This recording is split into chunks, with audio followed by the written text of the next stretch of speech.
or help women with mental health. She's also the new author of a book, which I hope she'll tell us all about. It is called Real Self-Care. And Claudia Naim-Burt. Terrible at this, guys. The co-founder and CEO of the Keep Company, an HR platform that supports and retains women. So let's jump in on the motherhood penalty. Gloria, I would love for you to kick us off. Thank you so much. And clearly there's no pressure on us being the last panel after this amazing morning, but we're thrilled to be here. I'm actually a mother of 3. So the motherhood penalty is that unfortunate situation that has been deemed the fact that when women become mothers, their earnings decrease. Unfortunately, that increase is on average 15%. 15% for every child under the age of 5. Okay? And that results in, unfortunately, mothers earning 58 cents for every dollar that fathers earn. And the data also tells us that when men become fathers, there's an actual bonus while women are penalized. Unfortunately, that continues on until the children reach, more age of self-sufficiency, until the age of about 10. And so, unfortunately, that allows women fewer opportunities in the workplace. Women are dropping out of the workplace. And unfortunately, childcare is the most expensive, particularly children under the age of 2.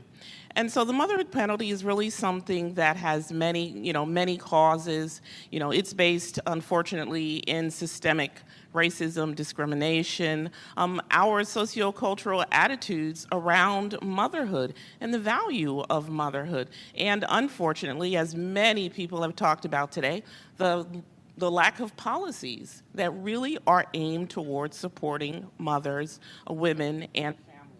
The result of all of that, unfortunately, as these earnings have decreased, is also that women are earning less. Women have less money to spend, to save, to take care of their children, and obviously to pay for childcare.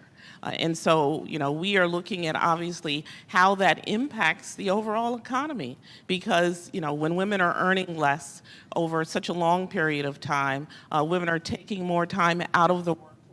Twice as often as men, women are out of the workplace for a year. That has quite a detrimental impact on our economy as a whole. Claudia, the numbers are shocking. The income impacts, the economic impacts are just a really small fraction of what's happening as part of this motherhood penalty.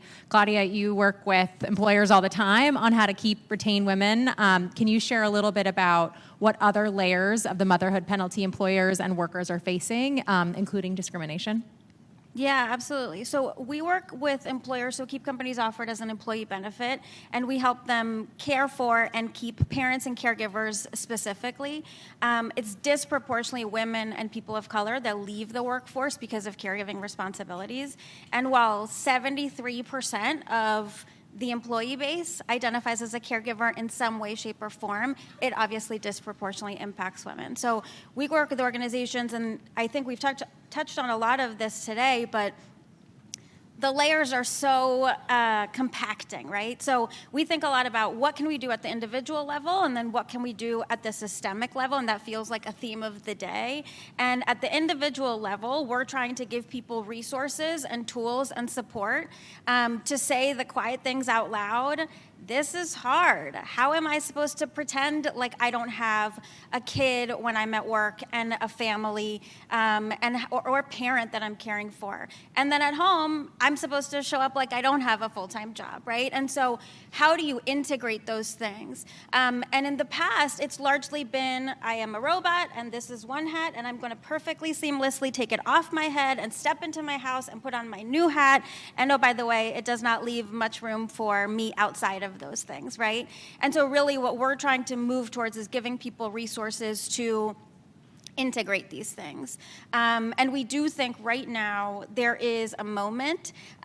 This employer-employee relationship is being renegotiated, and there's an opportunity to impact not just how the individual speaks up and talks about what they need from an organization, but also how we impact the systemic change. Because we all know that if we give an individual, we can give an individual resources and tools all day long, but if they're in a system, again, theme of the day, that is not built for them, there will be a limit. And so we feel really strongly that employers have a big role to play in a lot of the kind of generational shifts that are happening right now, the post-COVID renegotiation, and ultimately it is about impacting the individual while also thinking about how we impact the way these policies are executed, what are the expectations. And ultimately, one of our questions to individuals is, what are your expectations of work? What are your expectations of an organization or your manager or your employer?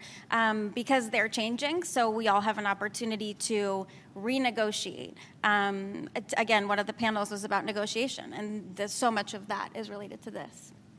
Well, as you described the putting on one hat and taking on another hat, my heart hurt because that's so true. But I also was thinking about the way that impacts mental health and physical health of working women and working mothers in general. And Pooja, I'd love to turn it over to you to talk in particular about the realities that our country and women are facing. Yeah, absolutely. So I think I'm the only psychiatrist in this room, probably. You'll have a lot of new customers. Sadly, I'm not taking new patients, but so I, over the years, have come to understand that childcare is a vital sign. Childcare is absolutely a vital sign. And, the reason I think that we plan to have this panel at the end, right, was because this impacts, no matter where you are, kind of in all of the different seasons and the thread of womanhood, motherhood. The childcare piece is one that is constantly impacting your mental health. Because we all know the research, we know the cognitive load, we know the fact that it falls on, especially if you're in a cis-hetero relationship, it falls on the woman to figure it out. I have a now 10-month-old at home, and I'm currently on my book tour. And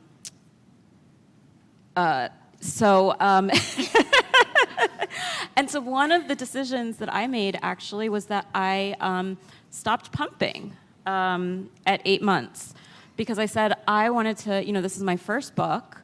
It's a huge deal. I wanted to actually be able to travel. I wanted to be able to talk to people. And I wasn't going to do all the logistics of figuring out how to mail breast milk home. I just wasn't going to do it. So, for me, I think what I come back to when we're talking about childcare, it's about your capacity to have agency in the decisions that you're making and know that you can afford to pay for help, right? And that it's reliable and stable, and it's not something that has to constantly be in the back of your mind. So I'll say during the height of the pandemic, in my clinical practice, I was actually helping my patients deal with the trauma of getting the text message, right? When you get a text message from your daycare, your kid has fever's at 99 right now, and then you're just oh crap, you're waiting to get the call. It's this hypervigilance, right? Your whole body reacts, your mind goes blank, and then you're in this panic state. And I think anybody who has been a mom, you just know that. You've been there. And I'm losing my thread here. But the other thing that I will say on this is that part of my work, I write for the New York Times, has been through conceptualizing this problem as this is betrayal. This isn't burnout, actually. What I imagine probably every single woman in this room is experiencing or has experienced. It's actually not burnout. It's the systems that are against us. And the panelists, or all of the speakers today, have done such a great job talking about this. But I feel as a psychiatrist, then, sort of what is my role to help people cope, right? Because if the problem is outside of us, you guys in this room are the ones that can fix the problem. You guys are the doers, right? But at the same time, how do you guys take care of yourselves? And we can touch on that, like you guys are the warriors, right? Somebody else mentioned that word, warriors. You're on the front lines of figuring out how do we fix this mess? It's all a shit show. What do we actually do? But then how do we actually come back to taking care of ourselves? And I see childcare as part of that, right? Like it's part of the whole landscape. So I'll just stop there, but. Heavy stuff, real stuff.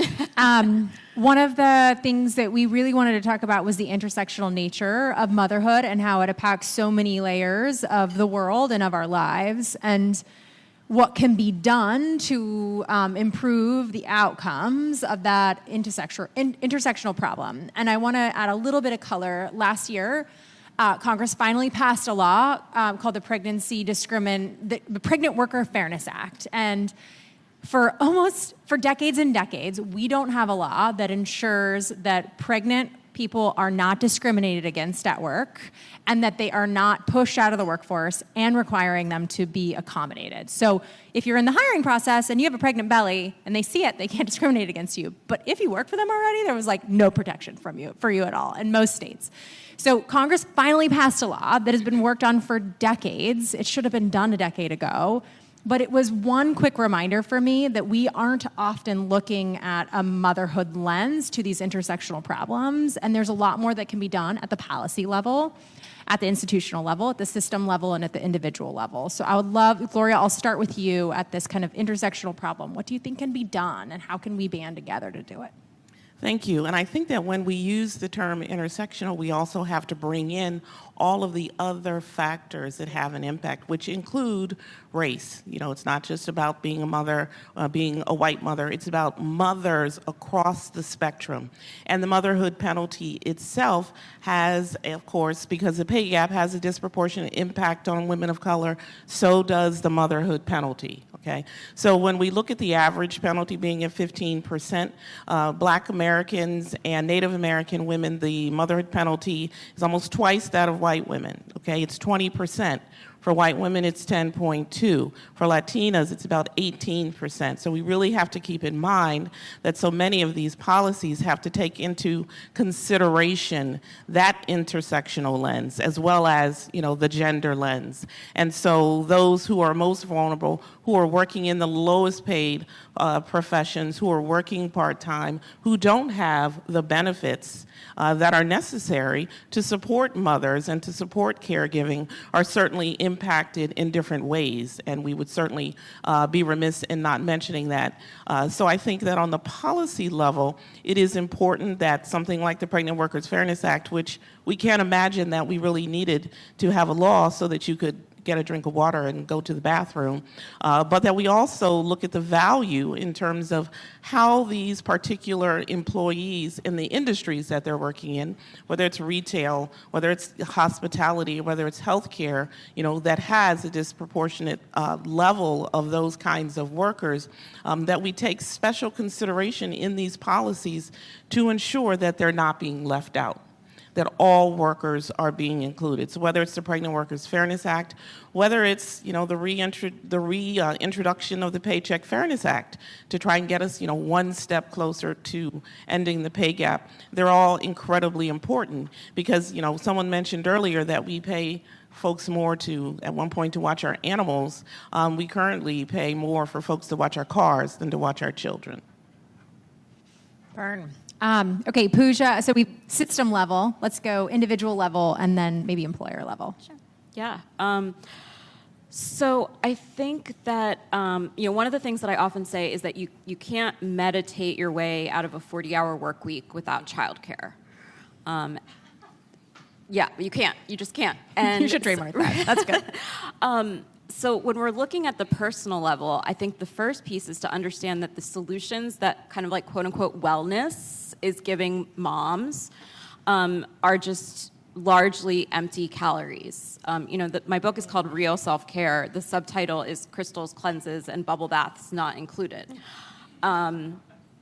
Because real self-care is actually your internal decision-making about your career, about who you choose as a partner, about whether you're going to have kids or not, and then how you're going to raise those kids, right? It's threaded through every single decision that you make in your entire life, and your economic security, right? This is why like Engage is brilliant, right? Because it's like all of these threads, mental health, economic security, childcare, paid leave, everything comes together. It's all part of the pie. Right, like a bubble bath, like taking a bubble bath, as much as I'm not knocking on yoga or meditation, right? It's great. But what I see in my practice and what I've experienced myself is that when we use those faux solutions, like moms don't have time for that. And then you feel bad, you feel guilty because you're not doing self-care right.